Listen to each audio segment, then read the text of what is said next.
আসসালামু আলাইকুম সবাইকে, কেমন আছেন? আশা করি সবাই অনেক অনেক ভালো আছেন। চলেন আজকে একটা পিঠা বানানোর রেসিপি নিয়ে চলে আসলাম। তো এখানে আমার নানি নারকেল কুটতেছে এবং তিলের পুর আছে এবং আমার আম্মু পিঠা বেলতেছে।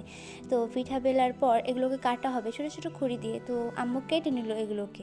কাটার পর এখানে আবার পুর ভরা হবে। তোমার যেরকম পুর বলতে পারো, নারকেল, তারপর হচ্ছে তিল, তারপর হচ্ছে তোমার ডাল, যেগুলো যার ইচ্ছা সেগুলো ভরতে পারো।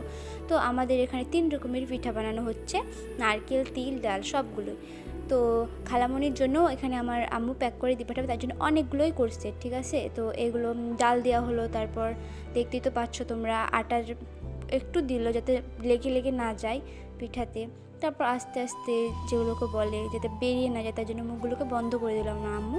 তারপর একটু শেপ দিয়ে নিল যার যেরকম পছন্দ। তারপর আমাদের পিঠা বানানো কমপ্লিট। তো এখানে ডালপুরি তিল পিঠে বানানো কমপ্লিট। তো পরের ভিডিওতে আসছি। টাটা, সবাই ভালো থাকবেন। আল্লাহ হাফেজ।